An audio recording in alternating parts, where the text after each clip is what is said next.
Hey, happy Wednesday, y'all. Super excited for everybody to join today. We got a cool thing. We got a new land investor, brand new land investor coming in. He started prepping some markets and stuff like that.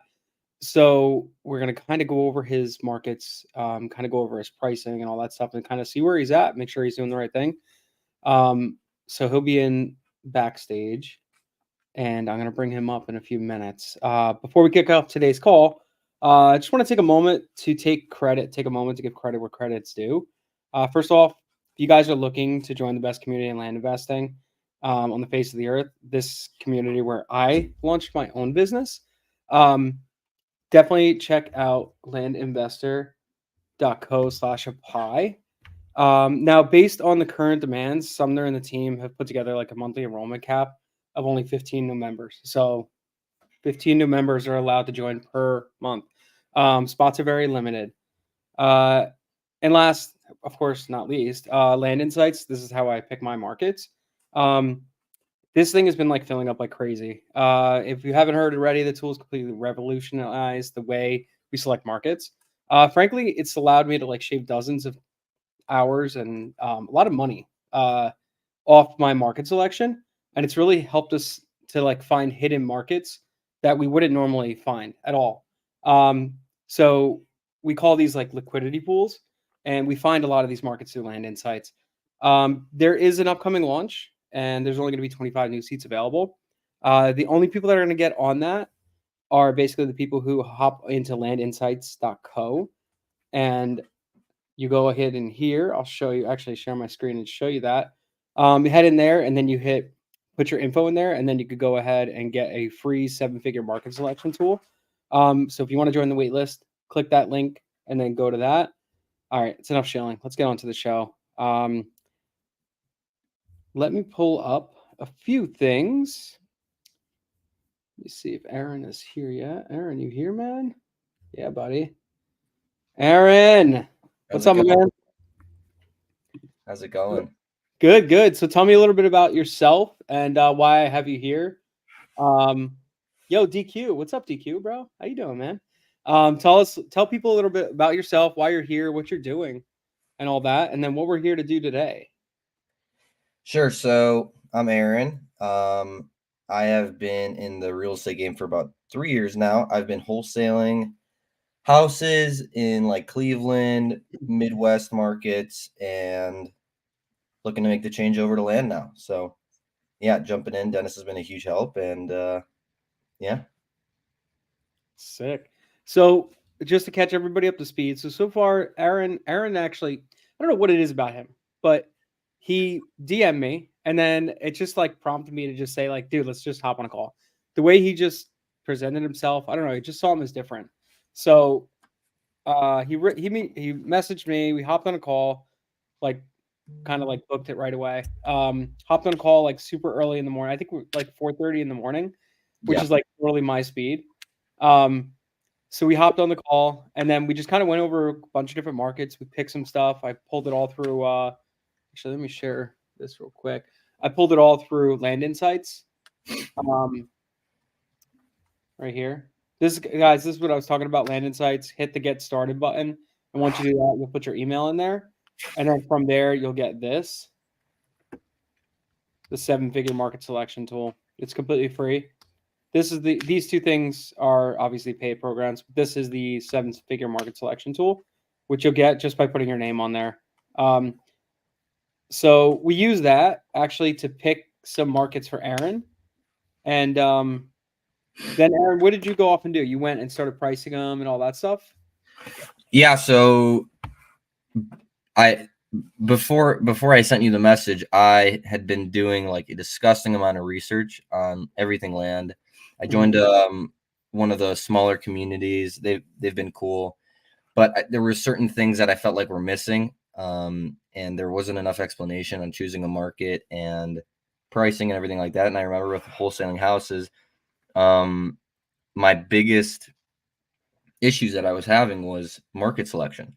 And I felt like the answers that I was getting in this other place, which no hit on them, they're great with what they do, and I know that they're successful. But for me, it wasn't I didn't understand it enough. There was no math behind it. It was kind of just like, oh, if you see supply here and demand here, then just send out your mailers. That's all you want to do. And I'm just like, I've been down that road before, so I didn't want to do that. And then somehow, I think it was Mayor Shemtov actually. He suggested check out Sumner and this other person, Colin Murphy, who was on Jesse Kwong Pebble's YouTube channel, and he's like, go check out Sumner's page. Checked out Sumner's page. You were like in a lot of the videos, and I mean, Yeah, where do I I have even, a habit of doing that where I just kind of like where do put I even myself through it. start? I mean, I have like 50 pages of notes from literally just a few of your videos, Yeah. and the market selection one. So this is the one that if I could share anything with the people in the LIA group, is the market selection videos. And I think it's like good to watch the videos. Sometimes, people might lose focus.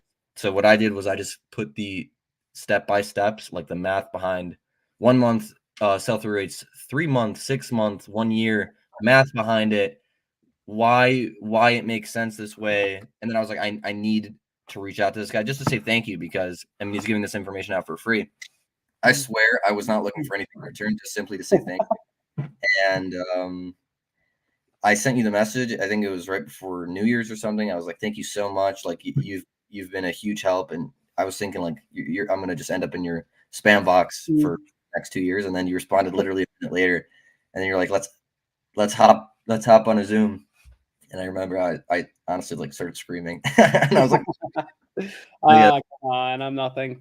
No, it's you know what it was. It was the way you So a lot of people like DM people and stuff like that, and they'll ask for something. They'll always ask for like whatever, but you like just DM me as like a general like thank you, like dude, thank you so much for like doing this, taking your time, putting out these videos and all that stuff. And I just like really appreciated that, because you see like a flood of people that will just like come in and just say, hey man, can you share this with me? Hey man, can you I saw you give away data to somebody. Can you give me data? Like right, all that stuff. And it's like it just gets to the point. It's like, I don't know, I don't know, be different, right?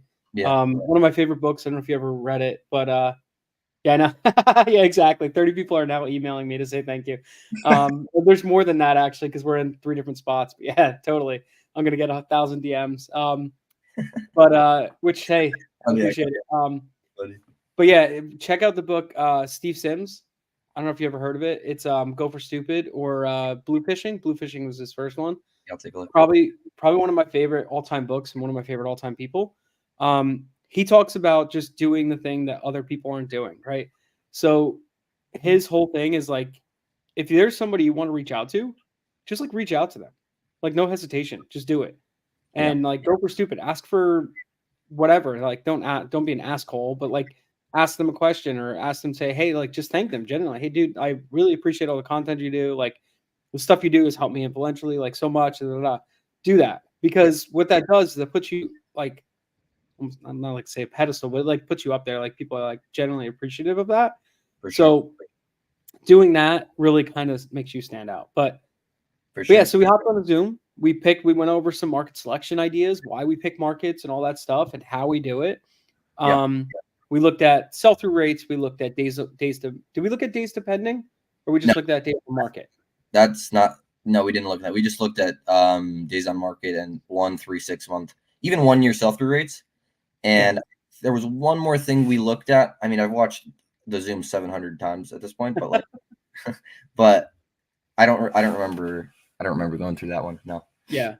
I know we look at days on market is probably my number one thing I like to look at, because if you don't have a good like days on market, basically you could have a really great sell-through rate technically, but if your days on market is like properties sit there for like 6 months, a year, it's like it just kills you, because now if you have lenders in there and all that stuff, that means you're paying them for a really long time. So I like to pick markets that my days on market is less than 60 days. My days to pending, especially, I really like the days to pending to be like 20 days, right?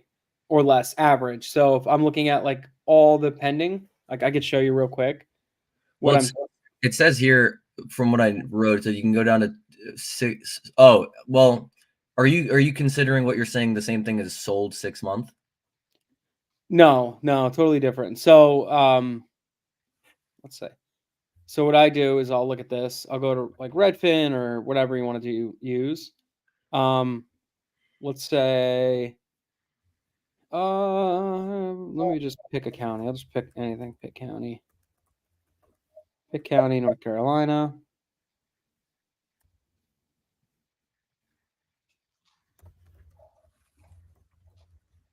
Yeah, and I just sent out that first mailer, by the way. Went out yesterday. I freaking love it. I'm so stoked for you, man. Like you're just getting started. You're super young. Like getting this. Like how old are you? I'm 23. You're 23 years old, just getting started. You're building a business that honestly could get you to $1 million a year within the next. I'd say this year. You could, since you're starting in January, you could probably make $1 million this year without like being facetious. Like it's the actual truth. Um, no doubt in my mind, especially with the way you are, the way you're definitely a kinesthetic learner. I don't know if you know what that means, but you're like a very visual person. That's why you have to draw out all your little maps and stuff like that. Yeah, So that's why I was a yeah. bad student in school. All right. So what I look at here is I look at listings that are similar to something like how I would list it. Not this one, not necessarily, but what I look at is like nice pictures, all that stuff, blah, blah, blah. I'll go on here and I'll look at when was it listed and how many days it took to go pending. Mhm. I'm like, holy shit, this is 5 days to go pending. So like I'll pick counties like that. So I look at my sell-through rates, but then I solidify my sell-through rates by looking at my days to pending. Okay. Or days on market. So Mhm. July 22nd to September 5th. It's like 60 days. That's awesome. Probably less than that. I know there's a page that Redfin has that just has the general um days on market, like median days on market. That was something that actually the other course taught. That I actually did like. Yeah. I can send that to you. I don't know if you need it, but Yeah, you could, I think you go into I forget where it is, but you could pull the data specifically. The thing is with that data, that's not land data. That's housing data. So it's not land specific. oh, that is interesting. I didn't know that. Unless maybe there is a way to select that. Yeah. I don't know. Maybe you want to walk me through it if you know. I mean, there's a link I can send it to you. Okay, send it to me. Yeah. Yeah, I'll take a look at that. And then we'll go back to that. But yeah, it's not as yeah, not as no, it's important. permit. But the thing that I was running into was the first time the first county you gave me, I priced it and I actually felt really confident about it. And then the second county you gave me, I felt too confident about it. So I was like, okay, I'm gonna sort of steamroll through this thing and then cascade the numbers between like once I get 4 to 10, when I get to 9 acres to 10 acres to 11 acres, and then 19, 20, 21. And then I was like, okay, I feel confident about this. But what I did was, and I messaged this to you on Discord, was I got cocky with using the Pebble tool. And I was like, Yeah, don't. Yeah. because I was sort of looking at, I was sort of using the thought process of, okay, if this doesn't look like the way I would list it, if it's off market, et cetera, then I'll just take it off the clear from Pebble, and then I'll sort of copy the number that I find for like acreage 4 to 10. Same thing on my pricer on the spreadsheet, and then I realized after, like, holy crap, I really messed this one up after 5 hours of doing it. So it sucked. Yeah. Yeah. Well, let's take a look at it today. Can you present? You should be able to present on your side thing. Yep. Let me see. I hope I don't have anything weird on here. Close all your porn. It's gone, man. All right. How do I present? Should be at the bottom. You're gonna add screen. You're gonna share screen, and Present. then present, and then whole screen, or you could just select like Safari, like whatever your browser is, as well if you don't want to share your whole computer. No. Okay. Yeah. Could you see? Yeah, I could add you to stage. Right. So there you go. Okay. Okay. So So just go to a different page and let's see if it's working. I'm on my counties for Aaron page. Do you see that? No, I think you're just sharing one specific page. Okay, let's try this again. Yeah. So Technical you got to present and then present either the screen. do screen. Do share the whole screen. How about now? Yep. There we go. Cool. Okay, so what do you want me to start with? Okay, so let's just look at this. We got hang on one second. For days on market, have you ever thought to check how many the for sale have been sitting on Redfin 60 days? So we do actually look at the days on market, how long stuff has been sitting, but we look at that more for our context to say like, hey, what can we do to make like offer on market properties? Can we go in there and like lowball them and see what happens? Mm. If it's a good property, just terrible listing, or maybe it's like a good subdivide. So that's what we'll do for that stuff. Mm. Um, Daniel Kihana, I miss you too, bro. Michael, what's up, bro? Jeff, love it. Sorry, go ahead. So what do Yeah. we got? So you want me to start with what I was looking at for just in general, what my thought process?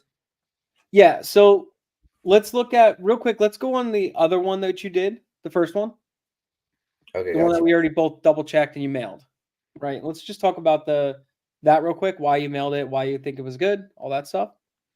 Yeah, let me get it one sec. Mhm. Yeah, this one I actually felt pretty confident about, and I spent probably 3 days on it because it was it was my first time. The good thing about actually, never mind. Okay, one second, I'm pulling it up. Mhm.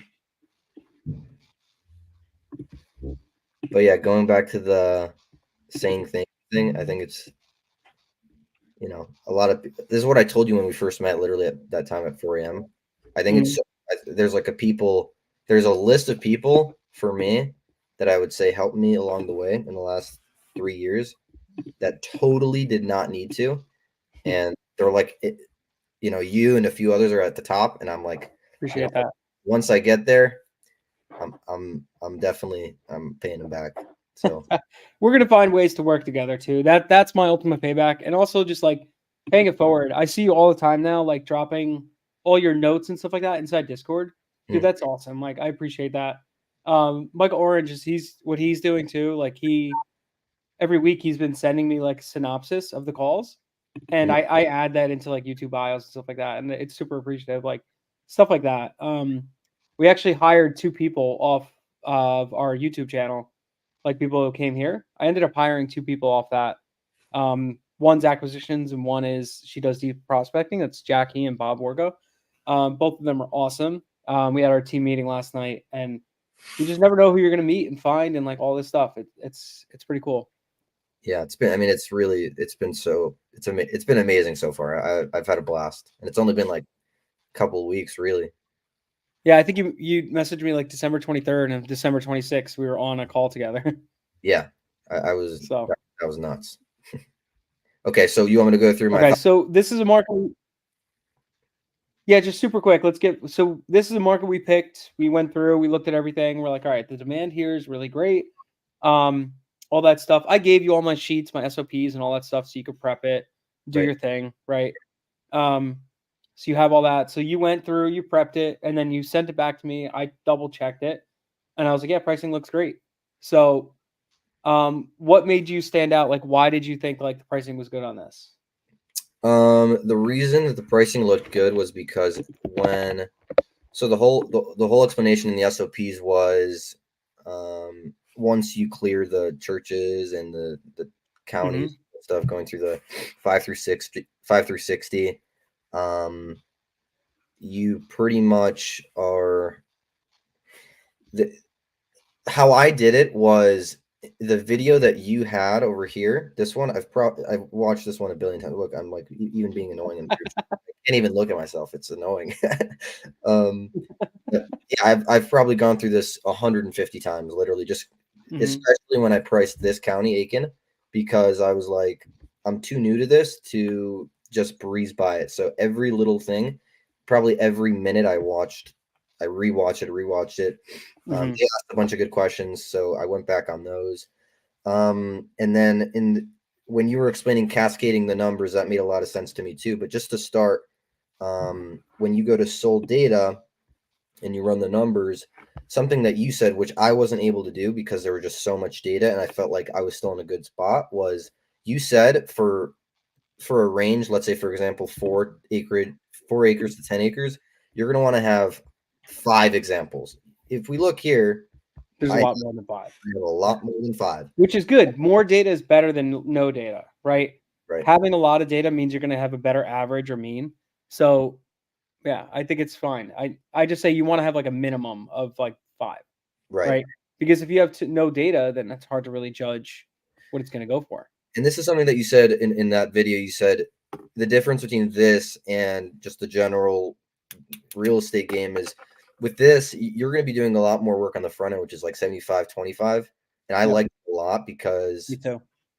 because when you're sending out a text to somebody who owns a house and you're like, would you consider selling it? And they're like, yeah, I want 100,000 when it's worth 20,000. You're like, crap, like, I'm about to have to go back and forth with them, and then you have to sift through. And don't get me wrong, the house leads still are coming in, and the deals come in here or there, which is nice, doesn't hurt, but it's not a consistent. Like, I don't feel like, and I could be wrong. There's definitely people who have grown great businesses off of it. It just wasn't the model for me. Hopefully, this will be. So I Yeah. like the model of putting in the work, and especially when it's like the way you set up the procedures, which is like 1.1, 1.2, 1.3. This is what you do. Then after you do that, you do this. I really like that because it makes a lot more sense. It's not scientific, but it's almost scientific. So that made a Yeah. lot of sense to me. So We do like click by click so that when I'm training somebody new to do this, I yeah, just say, "Hey, do this. Here's your click by click, do it." I In love my inside my Notion page, we have click by click with pictures. So yeah. it's the same exact setup with pictures though. And we did all that so it just makes life easier when you go to train somebody. Like eventually, Aaron, you're Mm, gonna hire somebody to do this. yeah. And when you do, they'll know how to do it already because you already have the SOPs. And it's Right. super easy just to edit it real quick and change things. Speaking of, there was one thing that I felt you could add for your VA, even though they're probably doing a much better job than I am. But I'll show you that after, just because like I think it was literally like one or two things. Like I think on the Yeah. SOPs it says where lot size and square feet is I instead of H, and I was like for literally 4 hours I'm like, but it's H. It doesn't make any sense. Whatever. Oh, because it's probably because if you're on the other side of it, there's an extra line. There's an extra column in the left. And when Uh, there's an extra column on the left, that's why it's like that. But also, yeah, there's like little things that we've changed in our SOPs we have to update. yeah, I want to It's show an you. ever evolving, growing thing. Yeah. I want to show you one thing before we go into this. Also too, when you go to place your data, Mhm. go back to that real quick. Yeah, When you place your data, place it at line 12 and below or 10 and below. Because if you place it above 9, what happens is then you go to delete something, you can delete this. right. So place it here, everything will still work. Everything, the conditional filters, all that stuff will still work. So when I place my data, I place it 10 and below. I That's remember real quick. I remember in the last video you mentioned that one of your team members is going to move this to a separate We're page. not going to bother. Our fix around that is just keeping it 10 and below. Yeah, I was going to say I agree with that. I think it's good to Yeah, keep because it helps you. You're you can seeing see it it. in real time as it moves. Exactly. But Yeah, I got to update the SOP on that. So Michelle, update the SOP. We'll have to do so that. before we go into this, what I did was I at the end of your video, this is what yours looked like, and Yeah. I this even though you're not seeing the in betweens of like 9.9 and 10.1, you can sort of get a good idea of like this is sort of how it goes down, how it slowly goes down. So Right. what I did was I compared it to mine, and it looked like it was in a healthy way going down, and in this area it was just okay. You just have less data from 30 to 70. Um, Yeah, we have to infer a lot of stuff. Once yeah, you get into the higher acreage ranges, a lot of that stuff kind of sometimes trades interchangeably. mhm, It's usually like the 30 acre and below is where you see a pretty big disparity. When you have homogeneous pricing, you see a pretty big disparity, like each range kind of changes. But above like 30 acres, usually 30 to 40 acres above that, you see a lot of the per acre sale prices are very similar. So a lot of that time we kind of just like slowly tick down the price as we get bigger acreage sizes. yeah, So yeah. So which part should I go over first? I was just real quick, just wanted to find out, what you liked about this county, and then what's about this county are you not able to transfer onto the other county? So what are you seeing that's different? That's a good question. Mhm. Um, I honestly I am seeing more data that's skewing much less or much more expensive in Ashtabula versus in Aiken, which is sort of confusing to me. But I did make a costly mistake, which was using the Pebble tool too much. This one, if anyone's wondering, this one. This is just the one that always pops up, this random house. I don't know. Yeah. I was using this tool too much, and it cost me, 5 hours, but it's okay because I'm learning, and honestly, it was pretty cool to see that. Rather to figure that out now than I just mail out another 5,000 and I wasted $2,500. So, Right. Take your time. Pricing the markets and getting this thing 100% is more important than just getting the mail out. Like you have to make sure it's really good and then send it to the mail house. yeah. And then another mistake that I made. No, those were the two main things really, because with Aiken I took my time. With Ashtabula, I got cocky and I was like, I got this. I did so good on Aiken. Why wouldn't I do the same thing in Ashtabula? I think you got to just take away the end goal and just do the process. That 75% is going to take you a lot more than if you do it quicker. And I realized that, well, yeah, I'm gonna have to redo Ashtabula, which is cool. But I also, last thing I'll say about it is, in this video, you specifically say, take out anything that looks way too nice, take out something that looks off market, take off something that that has structures on it, take off something that sold. There's a bunch, there's a whole Yeah. list. So I went. Basically, you don't want to price the whole market off like a one comp, right? I So wrote let's that. say there's like a lakefront property. You don't want to price your entire market as if it's all lakefront, right? Obviously, it's not, right? Only one few are. Right. So you take off those. Anything that has like a house on it, take those off because you're not pricing land for like houses. Right. That's pretty much the general consensus with that stuff. And then off market, we take off market for the most part because if you look at off markets, that's not necessarily what it actually. Maybe that's what they said it sold for, but realistically, they could just say it sold for whatever they wanted because it's just Right. um, it's self-reported. Some of that stuff, Yeah. other stuff that's pulled from county data, same thing. Like when you go sell a car, you're not going to say you bought it from or whatever you bought a car like off market from somebody. You're not going to say you bought it for $10,000. You're probably going to write, "Hey, dude, I bought this for $500," right? Because Yeah. you have to pay tax on it. So it's sometimes what happens with land too. So Yeah. think about it like that. I So did have a list. I did have 3 questions that I'll ask you after we go through everything. yeah. That I was just thinking about, but I'll ask it after. Okay. All right. So Ashtabula, if Yeah. that's the other thing too, man, do the quick ones. If this is holding you up, if it looks like the pricing has a disparity, move on. Go to the next one. Next, We pulled 5 counties, so just go to it. Let's go to this one real quick. Let me look at it. Ashtabula. Yeah, go to Ashtabula real quick, Okay. and then I want to see that. Oh, did I show you the workaround for Redfin for pulling the Redfin data for Georgia?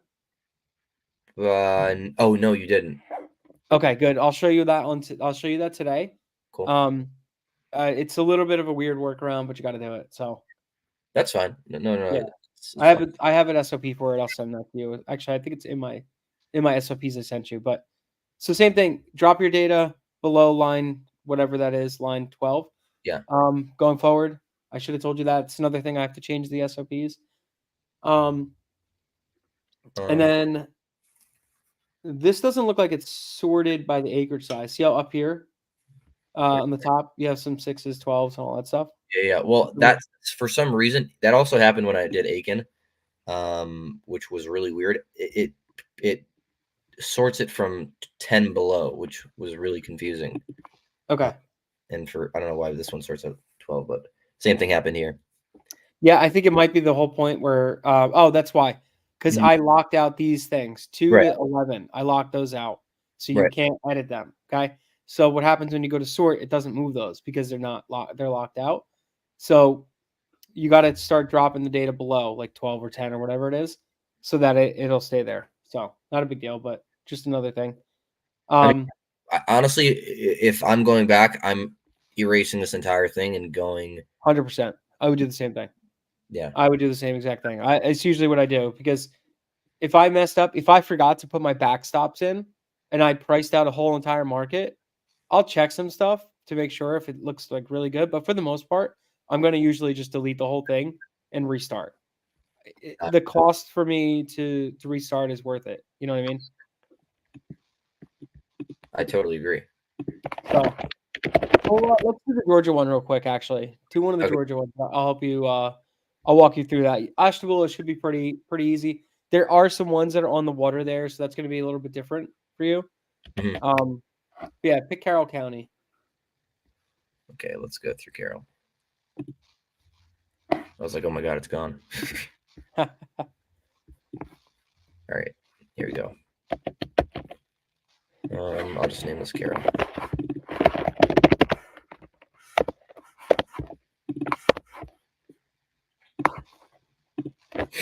Okay, let's see.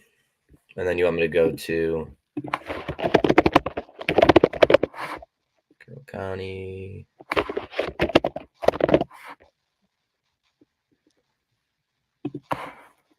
Okay, so you're not going to be able to pull the data from Carroll County. Okay. I'll actually let me share my screen real quick, and I'll show you exactly what I mean, and then I'll drop the data for you. Let's see. Okay, so here's what happens. Now, every other county, go to land. Let's go filters. Let's go land. At the bottom of the page. 1 acre. 4 acres plus. Just take this off. Okay. So here you go. Now scroll to the bottom of the page. On almost every other state, you could pull this. You could hit download data. Notice it's not here. You can't hit that button here. So here's the workaround. Now this gets annoying, but what you got to do, what I do is I take my price. I just turn my price all the way up. Okay. This way everything goes away. I'm going to take a screenshot of this.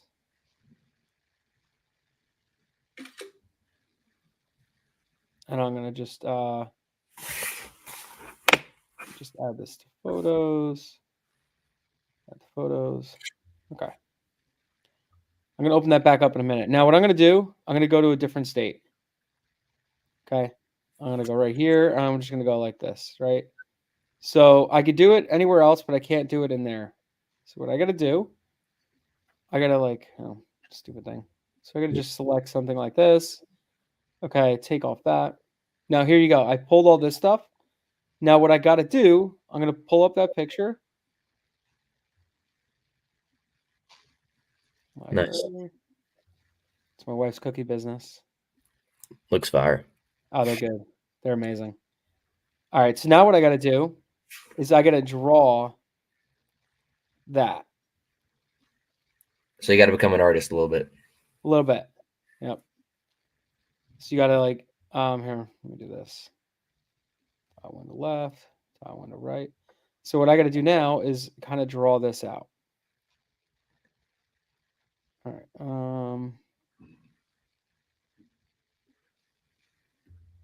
Damn you, Redfin. No, I got to move over. Come on, baby. I don't know why it's not letting me move over. So annoying. Should I bring up the questions while we do this? Or Yeah, that's fine. Just priced all vegetable accounting this morning. Healthy competition. Yeah. So Ari, Aaron lives near there. So good luck. look, man, maybe we could do a deal together. There you go, bro. That's thinking with the dipstick. Okay, so once you've done that, what I do is I want to turn this thing off. I'm gonna turn my price like way up so it goes everything goes away. And then I gotta draw this little stupid map. So I'm gonna kinda it's not gonna be perfect, but you're gonna try to get it like similar. So we are by Mount Zion. Am I in the right area? I don't think so.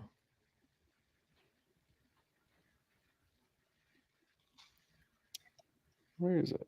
Why don't I see my stuff? Carlton, Epson. I mean, that is that highway. Yeah, it's a highway right there. Okay. So I'm going to just kind of take this and I'm going to draw generally where it kind of goes, comes up here. I'll cut some of this stuff out. That's, oh, crap. It's a lot harder because I'm trying to do it Yeah. while sharing a screen, all that stuff. So it goes like generally like this. Comes down here. I'm not going to get it all, but I'll get bitch. Root bill. Yeah, that's cool. Ranch root bill. Yeah, you get it, right? So I'm going to go up here. I'm going to kind of just draw this. And once I do that, I go this. Let me go. Okay, once I do that, then I should be able to take this off. Sold land 1 year, 4 acres. I should be able to now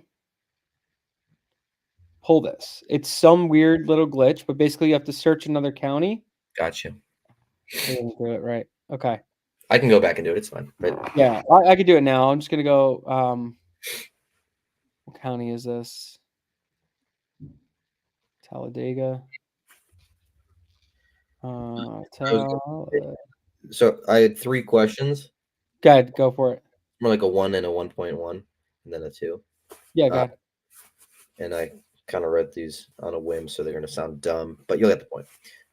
The first one was, could we possibly write a list, doesn't have to be a big one, of attributes that would make us take a comp off of our sold data sheet? And can we have a list of reasons why we would keep a comp on that list? I feel like that would be helpful in the SOPs also. Mm-hmm. This property, oh, you want to take it off because of X, Y, and Z. You want to keep it on because of X, Y, and Z. Just a thought. Sure. Hang on one second. There we go. Now I got it. All right, I'm gonna pull this back up again. I'm just gonna double screen this thing real quick. It just makes life easier. Does it look like my light is going on and off? You flickering on me? I think I'm flickering on you, bro. No, I think you're good. All right. So at the stage. Okay, so yeah, we can make a list. So basically what I look at is this. If a property that I'm going to list, does it look similar to something else that's listed, right? Or whatever the case may be. All right. Property I'm going to list, my comps, are they similar to what I see on the market or what my comps are? You know what I mean? Does that make sense? So I want to make sure that what I'm pricing and looking at and comparing to is very similar. It's just like a house, right? When you're looking at a house, you want to make sure the house that you're looking at is similar to a house that you're gonna be offering on, right? Is it a 2-bed, 1-bath, all that stuff, right? That's basically what you're gonna look at. So does this look similar? Does it have a similar feel about it? Similar improvements, or like maybe the type of land it is? Is it whatever? Like, does it look similar? That's pretty much all you're trying to do. You're not going to be perfect. You're not going to get it all, but you want to have a general consensus. Like, is this something I would list? Right. Yeah. Okay. So look, now, if you look here, I'm still on land, 1 year, 4 acres plus. All of a sudden, I scroll down here because Redfin still thinks I'm searching in another county in Tennessee. Now I can hit my data, download my data. Crazy, right? That's annoying, but it All right. is. So you still have the sheet, right? Yes. Okay, good. So what I'm going to do is, oops, wrong button. I'm going to go to File. I'm going to import, upload, browse. Right. What up? No, I said you could just put it to the right and call it Carol Comps or whatever. Mm-hmm. Okay. Actually, you know what I'll do? I'm going to just do this real quick because it's in front of me. So do you have the? What'd you say? I'll grab it actually. What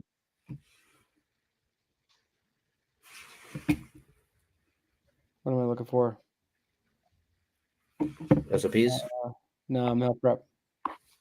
Oh, I can send it to you right now. You want to share it with you? Okay. Actually, you know what? You have it. I'll let you share. I know what I'm doing. Go ahead, you do it. I want to price Ashtabula for solidarity then. Man, everybody's hitting Ashtabula, man. Everyone's what? Everybody in the comments are all hitting Ashtabula. Guys, we're not actually pricing Ashtabula. That was just a joke, God, you should have the data. I'll let you do it because I want you to learn. You got to learn. I do gotta learn. Okay, So, yeah, you can share your screen and show everybody how you do it.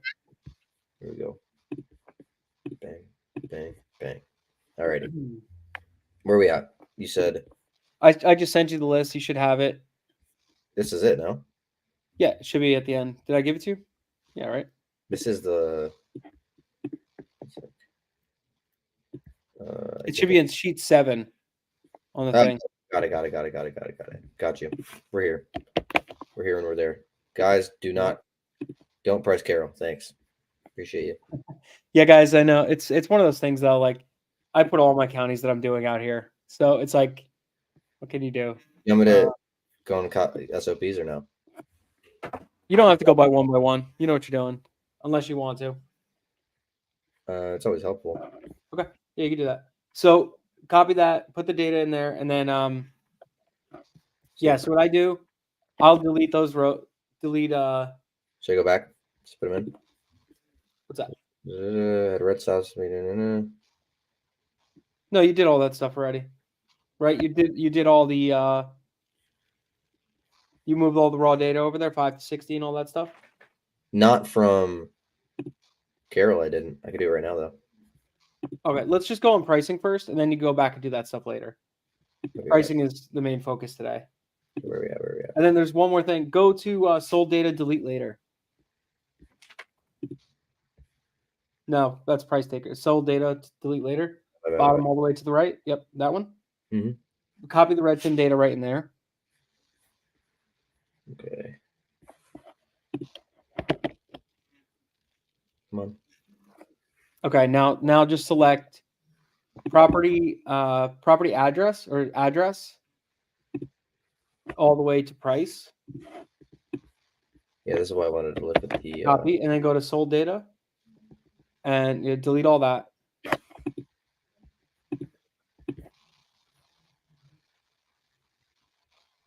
Come on. Oh, it's actually a ton of data. Yeah. So you're gonna drop that. You're gonna now drop your stuff. Okay, now go back. Acreage to your delete later, and then pick out what was it? Lot size. Yeah, I think it's lot size to URL. No, you're just gonna pick. You could delete the other stuff. So delete year built, days on market, all that stuff. Where's that? Right next to lot size. Yeah, delete all that stuff. Delete those rows.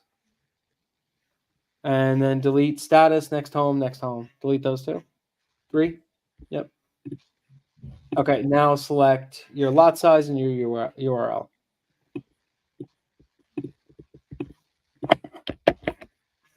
Okay. Right there. Ashtabula. Perfect. Okay. Now do your go ahead, your PPA. So if you drag down the formula for PPA, you probably have to copy it or drag it. See if you could drag it down. Yep. Okay, good. Drag it all the way down. If you could just double click too. Sorry, I already. Oh, you're good. Have it. Cool. Okay. Now F, acreage size. So hit F, click that. Change that. Make sure that's a number. Go to format. Number. Yeah, it is. Okay, perfect. Now just sort that by the value. Yep. A to Z. Sort sheet. I usually do sheet. You don't want to. Yep. A to Z. Yep. Okay. That's okay. What it just moved your columns, your names there. So delete that. So what I do too is I copy that top bar. Couldn't I just do this? You just unfroze it. Undo that.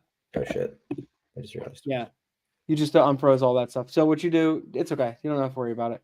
So so now we're gonna go through these things. Delete all these ones that are less than 4.75. So 4.6 and less. Delete all those. I don't think that was something that we did before, right? Usually they're not there, but because of the way I had to pull this data, it gets a little weird. Got it. Okay. Okay, so then now you're gonna go through it. It's already sorted, so you're gonna just delete the stuff. So look at Carrollton, GA, the first one, 155K. Delete that. That's already like a crazy outlier. Yeah. So anything that's a darker green, you probably could delete. There's a duplicate right there, Tyson Road. It's like 11,200. Delete that. Delete that 83,000. Okay, keep going. 8640. Delete one of those. 8640. I don't see that. Yep. It's right at it's up. Go back up. 20, 30, 19, 8640. Gotcha.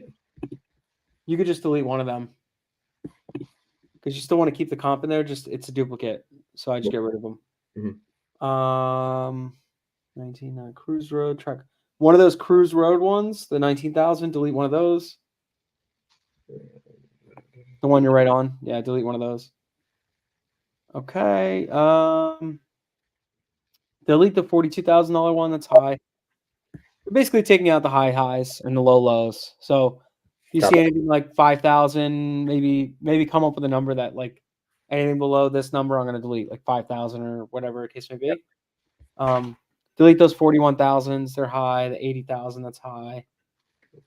This just helps my brain. Yes, what I do there is I'll add a line and then re-add that. Yep, my top bar. So that insert one row above. And then I add the top bar again. So that this way I have a break. Perfect. Okay, so anything above that, now just go through your stuff. Go through anything that's dark green. Let's check them out and delete them. 41 and 41. Yep, 41, 41, delete those. 44, 62, and 88, delete those.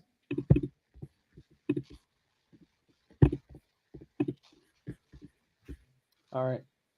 Okay, so delete some of these 5,000s. I see anything that's below 6,000. Let's just get rid of them.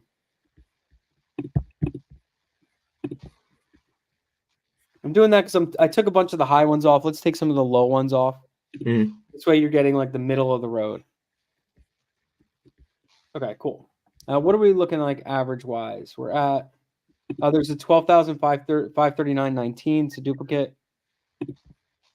Probably that 9,069.45. That's probably a duplicate. And also the one below that, the 93,601. That's a duplicate. This one. Yeah, it's yeah. And then above that, 8,333,333. It's a duplicate. 11,8769 duplicate. All right, scroll up. 15,7 duplicate.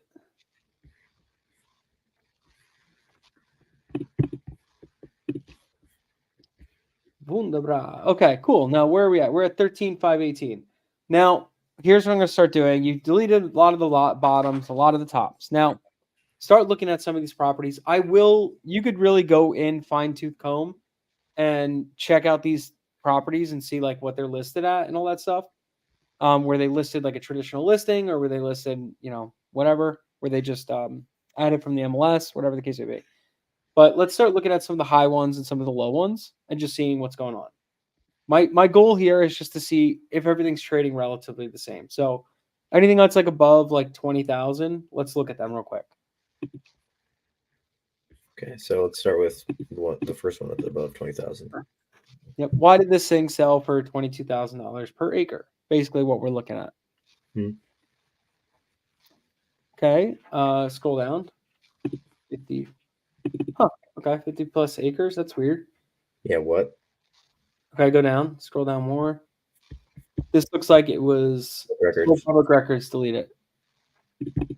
It says 50 acres. Yeah, something's wrong with that.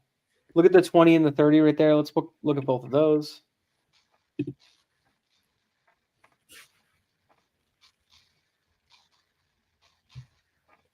Okay, not many pictures or anything like that. Looking to build your next home, 5-acre level lot, blah, blah, blah, blah. Great road frontage. Okay. I wonder if this is fun.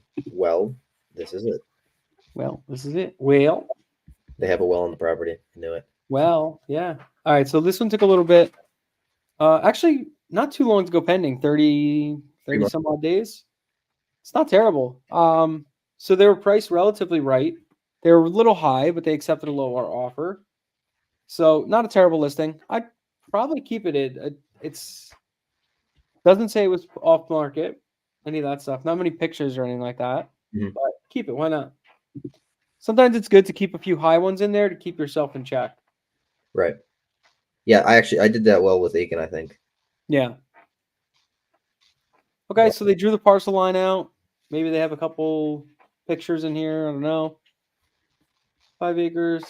Had a perk test. Boom. That's why it sold for so much. Okay. They had a permit, the perk test, septic, all that stuff already done. Oh, but it's public records. Yeah, it is public records, but that's a good knowledge base. Like, go back up. So see, when you see stuff like this, it's like keep going all the way up in the listing, where it says like description about this home. Okay. Property had a successful perk test, septic permit, and a house pad, ready to build your dream home. So that means the house is site prepped. So basically, if you had a property that was site prepped like this, that's what you could probably sell it for. Okay. So that's good knowledge to know. I'm still going to delete this off my mail prep because I don't want to price the whole county.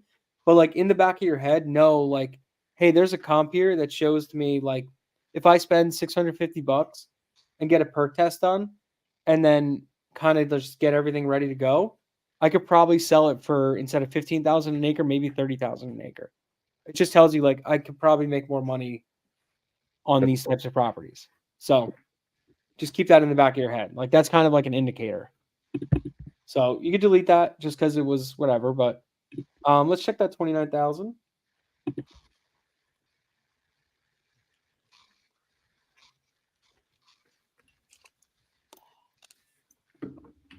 All right, last sold. Let's see why. Beautiful 5 acre, own a little slice of paradise, outskirts of Atlanta, storage building, negotiable. Okay, whatever. So listed. Let's check when it sold, how long it took. Sold public records, but you got to look at the listing too. So it's sold public records. It shows that, but look right below it. That just means it got reported later. So this was sold on the MLS.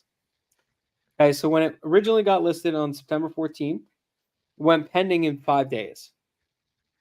And then it was relisted, something happened, then it went price changed, and then pending under contract in a month, and then sold. Okay. And then it got reported back in February. So it was never recorded, which is the reason why it was never shown that it was sold. And because it was recorded later than it was actually sold, that's pretty much why it has two things. So when you look at the sales history, you actually got to really look at it. Don't just look and say, "Oh, public record is no good." It actually has an actual listing on it. So I would keep this comp in here. It is just a square piece of land, just a good home site. Mhm. It looks like it's cleared, ready for a house. That's probably why it's sold for what it sold for. Good to know. Yeah. Cool. Cool. Let's check out that 32,500.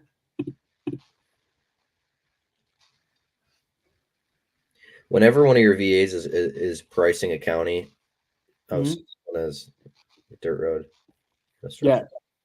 So this is another huge thing. When you're looking at this and you're like, man, if I add a dirt road, what's this going to look like? How much can I sell this property for? I literally You know? just the notes for this from Sumner's last video. Yeah. Like that's what I'm saying. Like sometimes if you have an improvement, it might not maybe there's two things that can happen if you have an improvement like a dirt road or something like that. It could sell fast, really fast, maybe for a lower price, or it could sell for more. Right? That's usually the two things that are happening. You're doing an improvement on the property that's going to benefit the next person. If you don't have to do the brush clear, if they don't have to do brush clearing and stuff like that, it's a huge benefit for them, right? Sure. So this one sold. Let's check the days on market and stuff like that. Oh, same thing here. Pending. Yeah, see exactly. It might just be the way Georgia reports their stuff. So Georgia might have like a different way of reporting it, and that's the case. It might be right, or this county specifically. Georgia's not a non-disclosure, is it? No, it's not.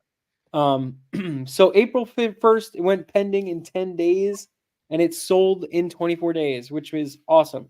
Keep it. Right here, keep it. This is I mean, you could keep it or you could delete it because it does kind of throw your things off. I think But last it's another thing that just goes to show you, like, if I have a 6-acre property, maybe spending $5,000 to clear it and getting a perk test done, that'll cost me like $6,000 in total. But I might be able to sell my property for $200,000 versus 110, right? So you got to outweigh that stuff. In this county, it might work. Got it. Nobody So else is doing it, and don't do it. if this is you, are you taking it off? If I'm what? I would probably take it off because again, it's going to set off the whole thing, and then delete the one below it too. That's a duplicate. And what I do too is like when I delete those like $32,000 ones, here hit undo twice. Okay, so look how much it dropped when you did it, right? So delete one, you get a redo. Right. It didn't drop much. It wasn't like a terrible amount. Right. So even if you left it in, it's not going to change drastically, right? But it's just good to edit some of that stuff out. Yeah, I don't see anything that's really maybe that 29,000. We looked at that, right? We looked at the 29,000. Just double check. Yeah. Yeah, we did. Yeah. Okay. I don't see anything else too crazy. I'd say I'd call that good. If you look at most of these, they're trading between 8,500, 12,000. We're pretty much at 12,000 for your average. All right, let's go to the next range, 10 to 20. Oh boy. Yep. Boom. Delete. Basically, anything that's like dark green, I just delete right away, pretty much, because it's like outside the norm. For sure. I'm gonna just quickly. Or your line. Yep. My brain. Below. My brain likes to play tricks on me. Things. Okay, cool. So let's look at these. We got some duplicates. We got some, not too many dupes. That 19,352. Let's check that one out. Here, let me quickly take this off. Yeah, I got it. Okay. Maybe delete some of the smaller ones. Actually, not too many low lows either. Maybe the $3,000 one. Keep them out. I would delete her. Yeah. Oh, 1,000. $2,700, $1,000 one. Let's delete those. Right. So I think I did too much of this with Ashtabula. Okay. That's what happens. Sometimes you delete too much. So right now you're 12,000 down, drop down to 10,000. It dropped about 2,000 per acre. That's actually pretty good. Kind of want to see that. Now let's look at a couple of these comps, some of the lows and some of the highs. Okay. See why they're trading. Let's You have the good thing is you have so many comps in this range that it makes it easy. Right. Yeah. I thought at first when I was doing Aiken that this is interesting. I thought with Aiken I was nervous that there was too much comps, but then now you're mentioning that it's good. So that's a good thing to know. Yeah, you want a lot of comps, Sam. That makes life easier. Zone limited industrial. So it's limited industrial. I'm going to delete that because you're not pricing for industrial land. You're pricing for vacant raw, like rural rec. Rural recreational. Yeah, rural rec. Yep. The zoning is different for that parcel. So go to the 19,000. Such a tongue twister. Rural. Rural rec. Yeah. Rural. Yeah, I'm looking at some rural land. Rural. Carlton. This is probably just like a self-reported. Go down to the bottom. See, there's like no pictures, nothing like that. This is obviously we would take her off. Yeah, go back. I just want to look at the listing at the bottom. I mean, I don't see any. Where the hell is it? Oh, there it is. You pass it. Yeah, public record. Just delete it. So since, like, if you look at it and it's just public record, nothing going on, just delete it. Let's look at that 4,500. Because it's low. Yeah, it's some lows. Yep.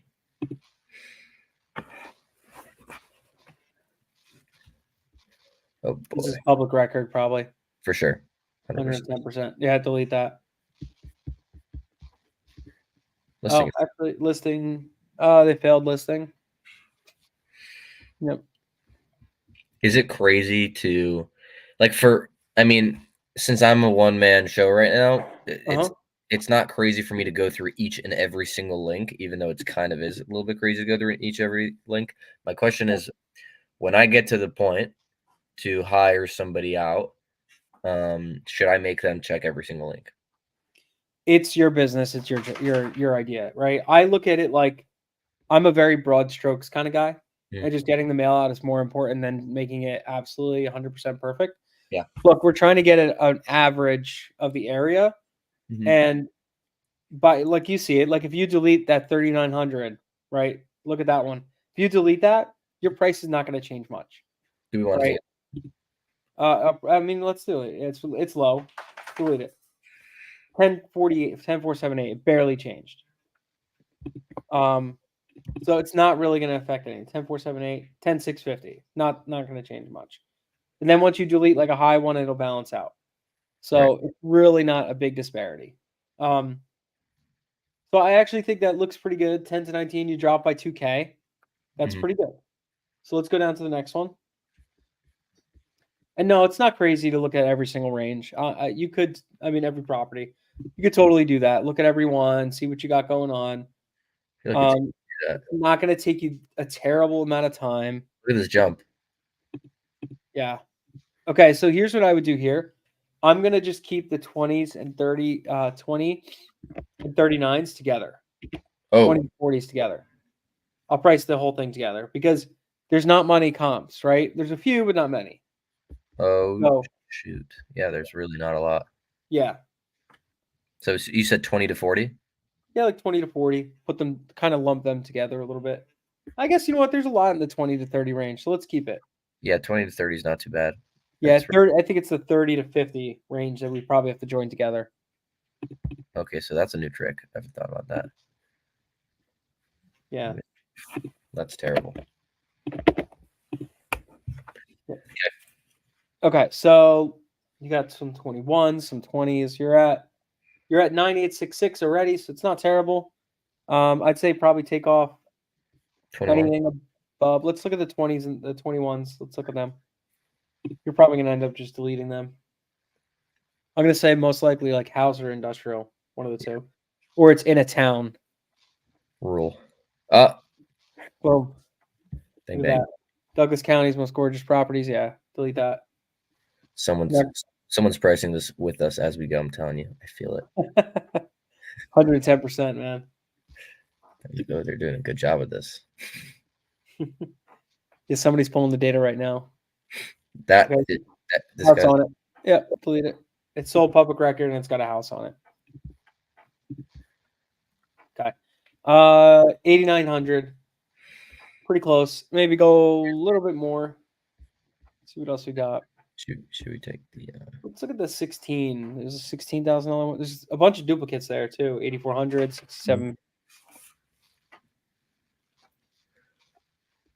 Oh, that's ugly. Public record. 4 lots included in this transaction. Oh. This sold higher than normal. Oh yeah, it's part of a multi-property sale. Okay, that's the reason why too, because whoever bought that realized that I could, it's already subdivided. I could sell each one individually. So you got some duplicates. You got, when you go back, I'll show you them. Let's leave those out. Okay. All right, so 8,450. Delete that. 58. Yep. 7,500. Looks like 3 duplicates. Triplets. All right, so where are we at now? 20. That's a good number. See, it drops another 2K. I like to see that. All right. I think you're good there. Now we got the ugly people. Yeah. Now, let's see. These guys, the only thing is I'm not going to mess with the sheet to combine these two. You're going to have to infer some stuff, right? You're just going to want to mush them a little bit. Yeah, when you go to price your 30s, just kind of do a blend between your 20s and 40s. Like if you're at 8,800, drop that to like 7,800, and then your 40 plus should be at like 6,800, something like that. Okay. Just throwing numbers out there, but around that. So let's see. Scroll down. What do we got for 40s? Don't worry, just leave the 30s alone. Just ignore them. Pretend they don't even exist. $2,000. Let's get rid of that one. Oh, that's big actually. Never mind. This one? Yeah, but that's actually 121 acres. Oh yeah. Why don't I take out everything 70 and above? Yeah, good. 70 and below, take it about. Yep. Good. Okay. Okay. Oh, where's it in? So that is showing Actually, you could delete that 70 acre too, because it's not even gonna count. Okay. Okay, so you got 2 at 11,000, 7, whatever. Is that the same property? Hudson Ferry? No. Wow, Close. that's weird. Why did they both sell exactly the same? Okay. Yeah, go to both of those. Okay. Let's see what they're looking like. I'm gonna probably say delete them. They probably have houses on them. Some kind of big improvements. Oh, that's a nice house right there. Beautiful house. Absolutely stunning. Even 4 years burning off market. All right. Yeah, delete it. See ya. You mind if I run and get a tissue 2 seconds? I absolutely mind. No, go ahead. Obviously. Go do your thing. 1 sec. Chad Hoochie. What do we got for the comments? Let me go check. Where is everybody? That was a speed run. Pricing it. I kid. Maverick said he's pricing it. Maverick, come on, man. I love it. Let's check that 11,785. I'm gonna price it at 80% because of Maverick. Okay, we want to check. 11,785. Yeah, let's check that guy. Sorry, my brain just fell asleep. All good. There's times I've been pricing data and I just like fall asleep doing it. It is boring, but it's so needed. The same one. Yeah, same property, right? Mhm. Okay, so you're good. You're actually like, that's actually a good cascade if you look at it. Yeah. You're at 80. Don't ignore the 30s, because the 30s you're probably going to price at like 7,800 an acre, and 6,700, then 6,200, and probably I would scale that down a little bit further. This one out. Why don't I just take this one out and then it'll probably end up being Yeah, delete it. See what it looks like. not really. Or I Yeah. could just take this one out too and just what I did with Aiken was I took something like this out. I added one. Pretty much did this. What I did was You could just change the sold price to like 20, Yeah.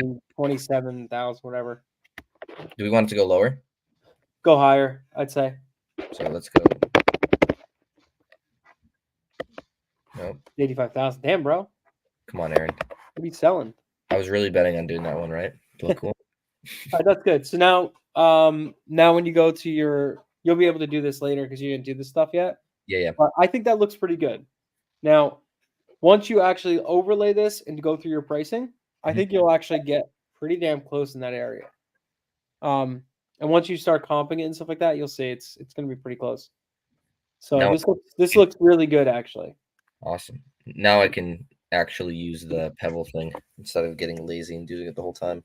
Yeah, overlay it, then go back, use the pebble thing, check your pricing and all that stuff, make sure it looks gold, and then that's it. So Cool. what you had a couple questions? What were they? Yeah, they were more so just because I've been thinking about it for a little bit, and I definitely gonna have more questions after. And I'm gonna DM you at 3 a.m, and you're gonna be like, stop. Yeah, the first one was at least the first time when I was pricing Aiken, I was like thinking because I kept going back and forth from that video with the other two investors, and I was like, I was seeing that you're saying, okay, if you're going to take certain things off of the sold data sheet, if you see, there's a structure on the property, there's a list of things. I was wondering if maybe you thought that I should, for myself and for the future people on my team, make a list of reasons to take said comp off or reasons to keep them on. Mm-hmm. That was my first question. Yeah, so just make a list of like what you think, right? The main things you're going to look for are, was it sold off market? Was the listing like terrible? Is it not something how you would list your property? All that kind of stuff. And then like, does it have a house on it? Is it industrial? Is it zoned something different? That's pretty much the main things. The problem is I will say, like, you tell somebody do this, they're gonna do it to a T, right? And that's how you need to have some kind of like flex into things. Like I say all the time, like I'll only do something if it has 15% sell-through rate in 1 month, that they're like all this stuff. But then I go and look at a market. I'm like, oh, this is good. This has good demand. It looks pretty good. Yeah, sell-through rate's not exactly perfect, but it's good good market. I'll do it. I kind of like, you have to be able to be flexible a little bit. Can't look at like hard and fast things. Right. So it's kind of like you have to infer some stuff and just kind of guess a little bit. That makes sense. Yeah. Yeah. That's helpful though. Even the things you just mentioned and sort of just brushing it up a little bit, having some balance in there. That makes sense. Yeah. Yeah. That's helpful. Bring your offer letter up real quick. I wanted to touch that real quick. Okay, give me 1 second. Let me pull that up. Breezy Turtle. Hey, Breezy Turtle. So curious to hear about the next steps after mailers get sent. What is life like following up with mailers? So life following up mailers is pretty easy, actually. Most of the work is done up front. After that, they call and say, hey, I want to sell my property. You're just going to confirm that basically everything there is what it is. Like they have road access, they have an easement, whatever it is. Looks like a good property, all that stuff. Once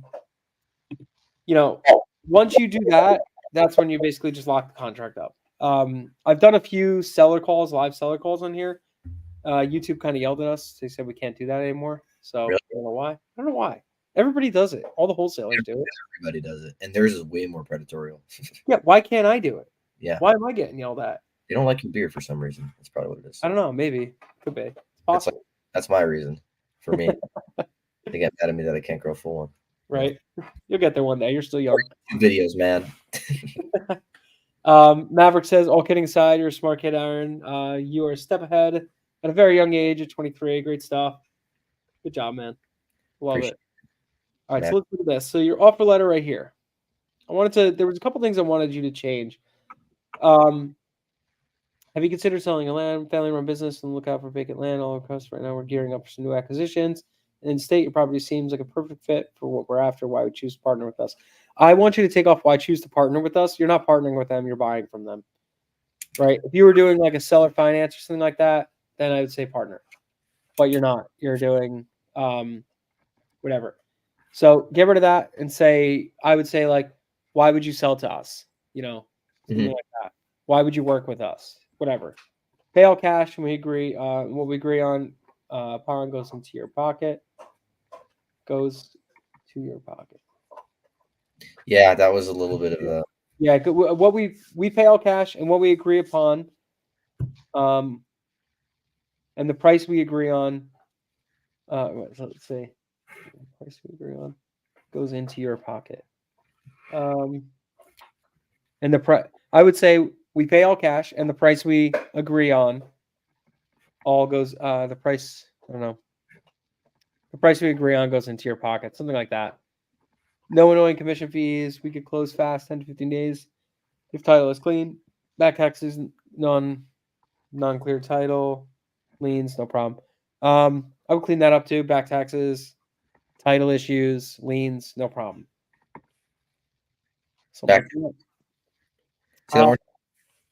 I would say back taxes, title issues, liens, no problem. Based on our recent land purchase, we are prepared to offer you blank for your blank, acre parcel and blank and blank. Blankety blank, blank, blank, blank.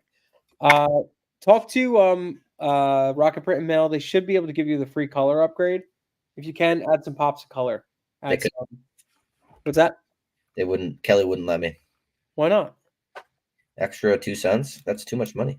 Kelly, come on, man. Step up the game, Kelly. Maybe it's if you order a certain amount. Yeah. So call us, email us, check out our website, bh.com.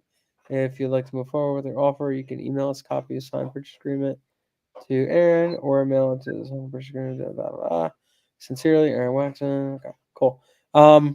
Cool. Add a signature at the bottom, like your signature could be whatever. It could be drawn, whatever, something like that. Overall. That address that's at the bottom, is that your personal address or is that like a business address? Yeah. Virtual.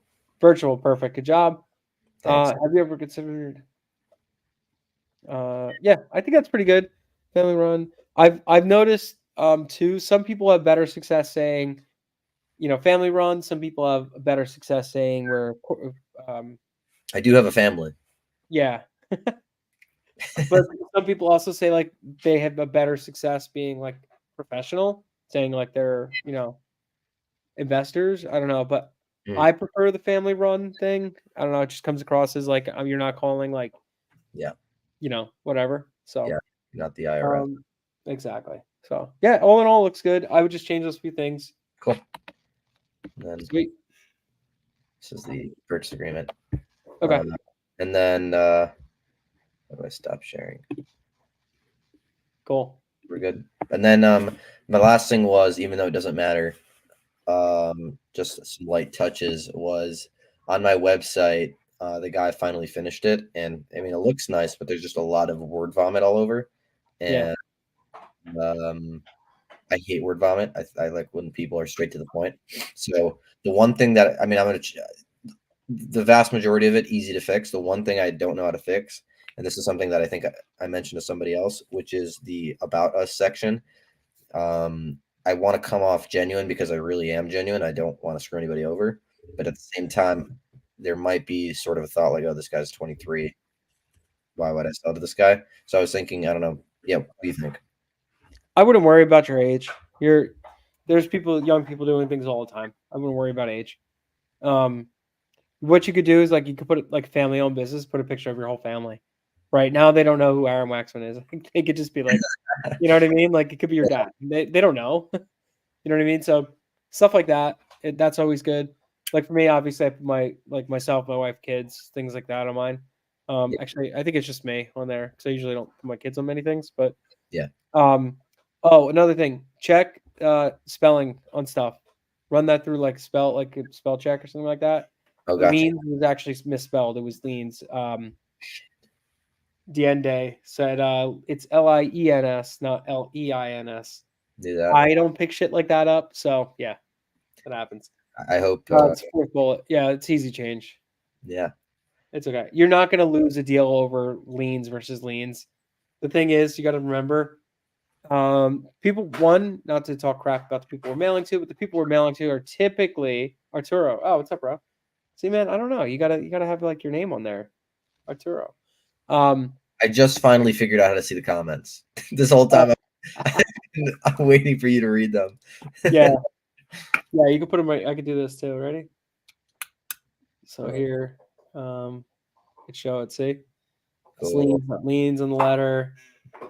Boom, right here. Go. Look at that. All kidding aside, you're smart kid, Aaron. Yeah. So change those things. Run that through things. Spell check. I'm terrible at that crap. I always have my wife. But what I was saying is, most of the people we're mailing to, the average people in Americas are on like a third grade reading level, right? That's for the most amount of people, like, and especially in Southern America or Middle America, like especially in rural areas too.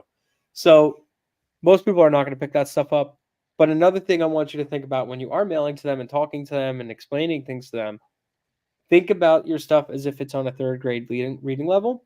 Right. Any words that might seem like big or whatever, like I always put them in like an easier context. So when I write I might not write a sign. What I put is we might decide to close under a separate company, aka, and then I'll put like parentheses a sign, something like that. In the purchase agreement or when I'm talking to them? In a purchase agreement, right? I'll put that on there. But when you're talking to them too, also try to like keep your words to a very easy kind of thing. The easier the better. So, and then but yeah, that's pretty much.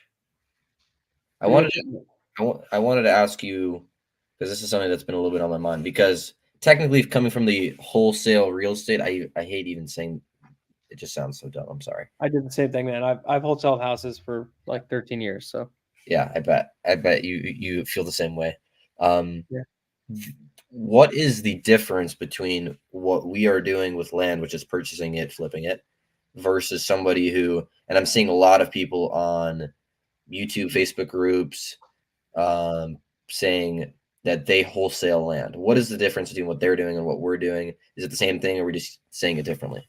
No, different. So if you're a wholesaler, you're selling your contract. Okay, get a contract and you sell your contract to the end buyer. Okay, Right. Of course. Basically, you're using an assignment contract. Right. So at the end on your HUD, you'll see the seller's name, your information, the buyer's name, and they'll see when you look at that, the seller will see how much you're making on your assignment. and all that stuff. Whatever, the buyer could see all that stuff too. Yeah. So whatever. So that's that. Now with a double close, it's different because you're closing it. You're buying the property, but you're only going to own it for like a few minutes, and then you're selling it again to the end buyer. When you do that, it's a double close. You're closing it once; they can't see any money you're making. When you close it again, the next person can't see what you bought it for. Okay, so that's what a double close is. Now, there's also things called blind HUDs. A blind HUD is basically where they could. I used to do that. That was like every deal I did. Yeah, you always do a blind HUD. So basically, that means like the buyer can't see what you're getting it for. The seller can't see what you're selling it for. They just see what you're. No, you know, I whatever. understand the technical difference, but why do we choose to purchase it instead of wholesaling it? Extract all the dollars out of it essentially. So let's say you're going to wholesale. Who are you going to wholesale it to? Who's your assignee? As a house or as land? Land. You know, a developer, a Airbnb developer. I don't know. Yeah, I get what you're saying. So you could technically assign deals if you want. That's why we have an assignment clause in there. I just, for land especially, it's just easier to control the asset, right? Especially because if you're trying to close in a timely manner and you have a good spread, just buy it, right? Mhm. And if you can't close, you could just do a double close or you could do a assignment. Totally fine. You just have to make sure, like, especially if you look at a property, you say like, "Hey, I'm buying this thing for 60. I'm going to sell it for 120."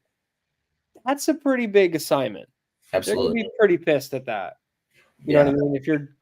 If you're selling it on assignment, all that stuff, they're probably going to be mad. Especially if the two people talk, then they're going to be like, "Dude, what the hell? Why don't I just buy it from you for 60? Why does Aaron have to make anything?" You know? We did So, one. We did one in California. It was a house. Like the wholesale fee was like 115,000. It was like disgusting, and like yeah. I don't know how, but the seller agreed to it, and he knew about it. But like we've had situations in Cleveland where like it's 3,500. They're like, this is bull crap, you know? Yeah. Yeah, that's just how it is, man. I've had deals that I made over 100 grand as an assignment, and you know they get sometimes they get upset, but it's other times they're like, "My problem's fixed. I'm happy. Whatever you do with it after, that's on you."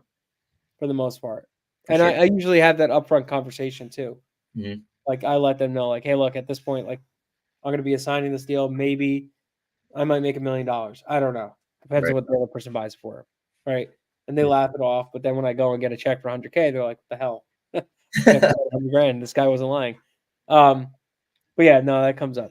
So I personally don't like assigning land deals. I'm going to buy them, right? We have access to capital. We have all that stuff. Just buy them. Do you see generally that the profit split between, I guess, a quote unquote lender or deal funder, is it always 50-50? Is it sometimes 60-40? Is it 70-30? I haven't gotten. It depends on your profit. Your funder. Some funders are. I think I've seen some people say like a clickbait rate where they'll say like, "Oh, we'll do 30-70, 70% to you." But then you look at the terms and it's like, No. yeah, but it's got to sell in 30 days.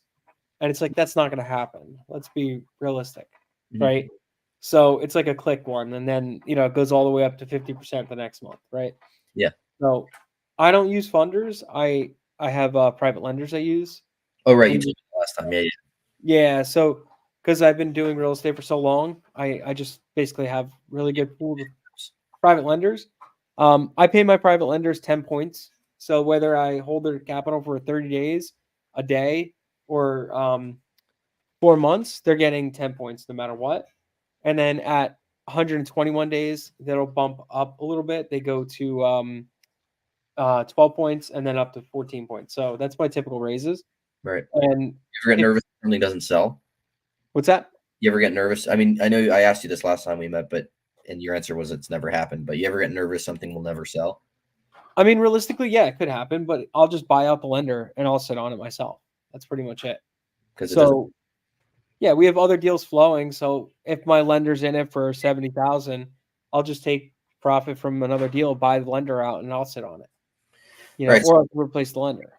So if somebody's offering to pay for my deal and they're saying they're going to do it for 50%, that's a bad deal. Not that it's a bad deal. If you don't have capital, that's the best way to do it, right? If they're gonna be like full service, turnkey, like do everything for you, to dispel the whole nine, yeah, absolutely, it's a great deal. But But if you go. What's that? No, I said you go. Yeah, no, but some people are like, I'll just fund your deals. I want 50%, this and that. It works. There's a lot of people that do it, like a couple great companies do it, but it's a means to an end. Eventually, you're gonna just have your own capital, and you're not gonna have to worry about that. Right. But I'm sure you'll find the capital. If you have a good deal, there's people that want to lend with you. It's absolutely no problem at all finding capital with this stuff. Dude, you're in first position, 50% equity, secured to a good piece of property. Like, without a shadow of a doubt, this is like prime lending categories. Like, people want to lend on that stuff. For sure. And then I've another question. Yeah. If you're starting over, let's say you're in my position, what is the one thing that you would either do the same or do differently, like just to stay grounded? Because for me, I've been in this sort of similar game with wholesaling houses, and I've made money, I've lost a ton of money, I've learned so much, but the goal for this one is to really build a growing business, a successful business, and then hire and continue to grow. So if that's my goal, obviously you're already at that point. What would you say is the best advice you'd give? Best advice is just basically document everything. So, and you are doing that, but document everything. I record looms all over the place. I have probably 200 looms of just everything. Uh-huh. And I just record a loom and that's it. Like always, always, always do that. Every time I'm doing something for the first time or like the 50th time, I'll record a loom about it and make sure I save that because it's going to help you hire somebody later on. That's one thing. Another thing is I really think picking markets is going to be the most important thing. Like really getting in there and picking markets.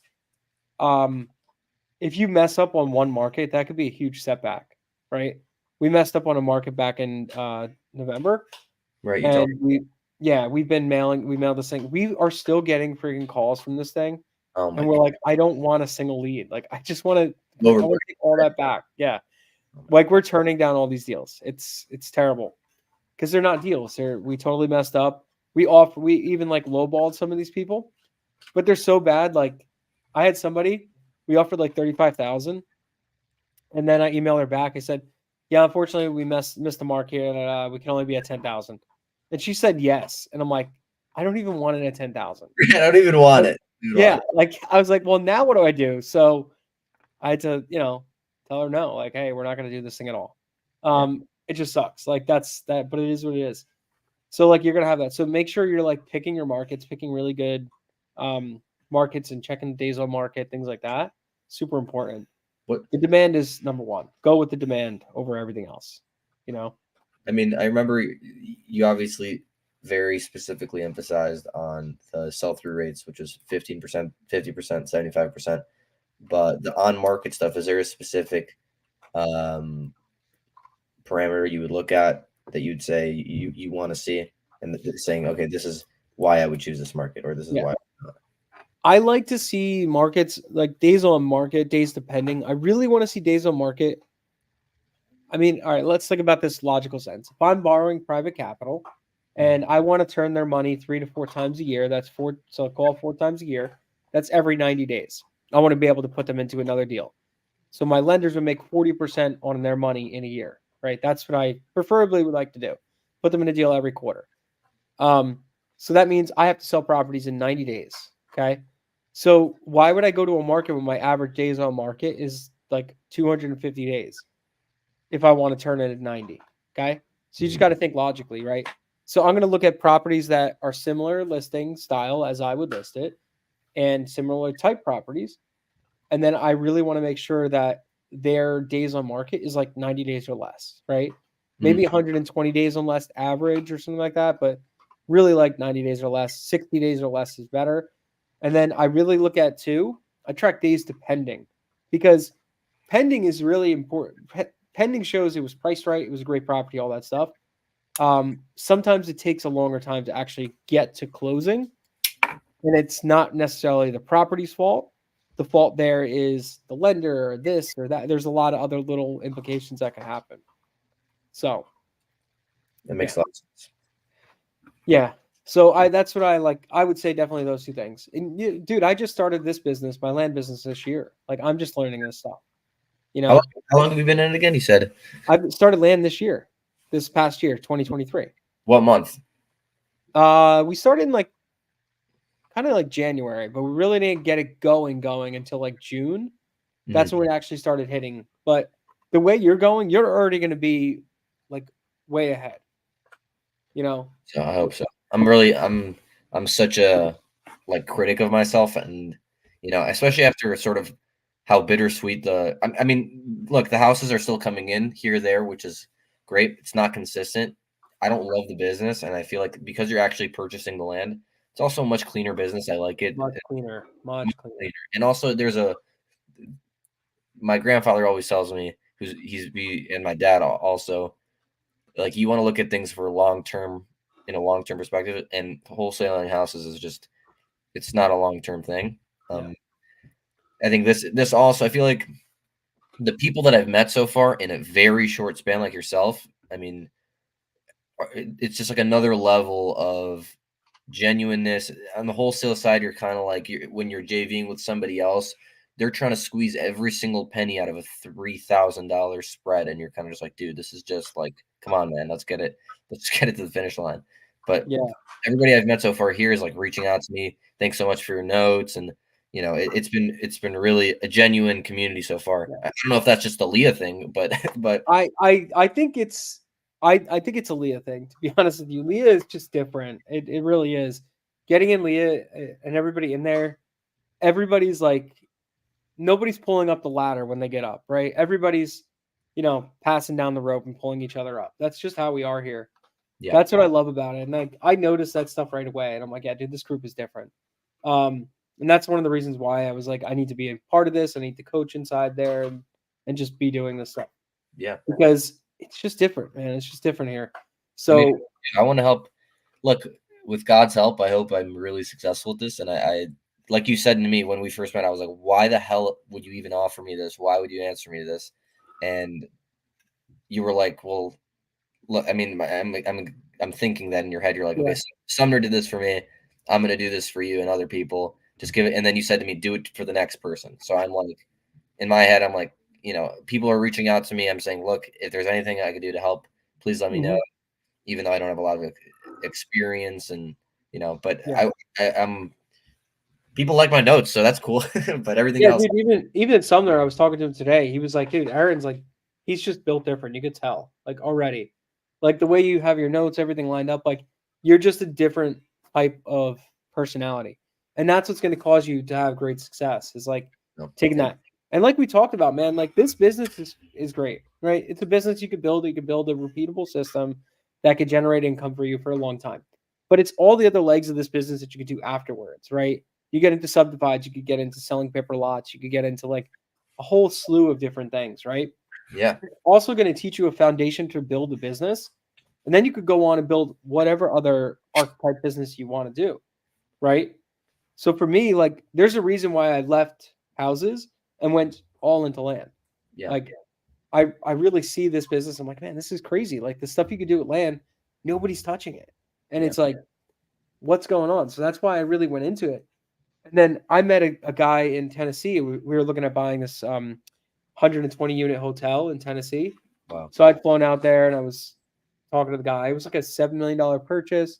We were going to put $3 million into it. And then our operating, we'd make like 800,000 a year net. And I'm like, this is great. Awesome. Love it. So I went out there, flew out there, looked at the hotel. And while I'm there, I'm talking to this guy. And he's like 70 years old. And he's like, yeah, he's selling me the property and this and that. I was like, why aren't you keeping it if it's such a great profit? He's like, he's like, I do mostly land. I'm like, really? So he started showing me what he does. He bought like the side of a mountain in Sevierville, Tennessee, and like completely like built the subdivision out. And then he sold all the lots on seller finance. Wow. And then he had the builder come in and he had like the lot laid out with the build sites, like the type of house and everything like that. And he built the HOA, he built all the stuff. and he built the roads, all that stuff. And he's like, yeah, I bought this for 400,000, and he's like, I've made about $12 million so far. I was like, Oh my god. all right. I said, how long have you been doing this? He's like, this one's like 3 years. I'm like, all right, you got to tell me what the hell you did here. And that's what like opened my eyes. I'm like, holy shit. Like there's something else. Your sort of entrance into everything. That's how I decided like I should learn about land. Because like I'm looking at this guy, he's 70-something years old, very successful. Right. And he's selling me this hotel that he just doesn't care about. When I'm like, I'm the one looking at it, I'm like, man, I should do this. But then I'm like thinking like the labor that I have to do, I have to fly out there, I have to live out there, I have to do this, I like all this work. I'm like, holy crap, dude, this guy just showed me some land that he bought and he's making like $12 million. I'm like, it's crazy. Yeah. And I that's when I realized, I'm like, that's what I want to do. For sure. So that got me into it. And then that's kind of like where I found Sumner and all that stuff. But yeah, right, December 17th last year, I was in Tennessee looking at a hotel. Yeah. Great. What the heck was it called? I forget what the lodge was called. I'll think of it. I told you my brother. By the way, did you end up buying it? No, we backed out of the deal. There ended up being a huge septic issue. It would have been like a $2 million fix. So did I tell you out of the deal? My brother is he built and is developing a Airbnb in Tennessee. It's a 280, so it's an M frame. It's cool. He's documenting on Instagram. It's very cool. Very, very cool. Send that to me. I want to check that out. My friend's building an A-frame right now, and we just talked, and we're actually going to start building some A-frames on some of the land we get. Yeah, and then I'll definitely send that to you. His I think it's the Instagram handle is fetchit, like fetch.it. Because he had like he had a software that he was that he had for help people find out what their Airbnb would cost, what would make very cool. But he documents the whole thing. His name's Jonathan Waxman. Definitely very cool.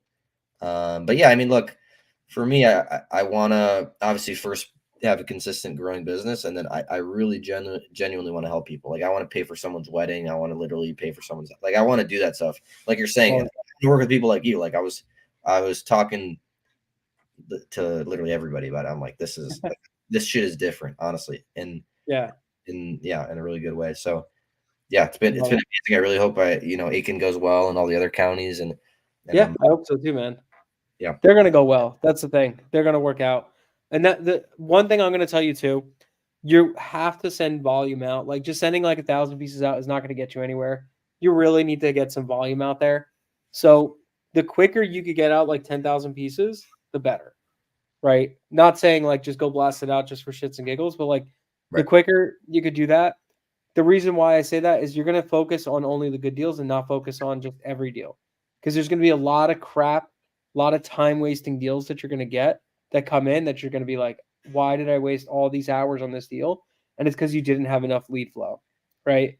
That's always what happens. Ari could tell you that. There's tons of deals that he's done that like do that.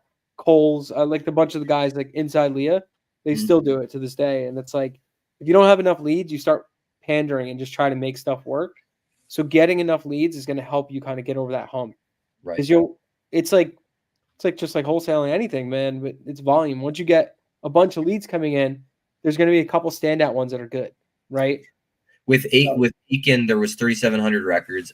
My goal is to send out 5,000 a month for the next 3-4 months, and then sort of reevaluate.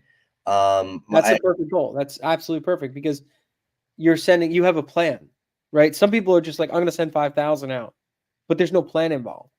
There's no like, what's the next thing? Because you got to have that lead flow.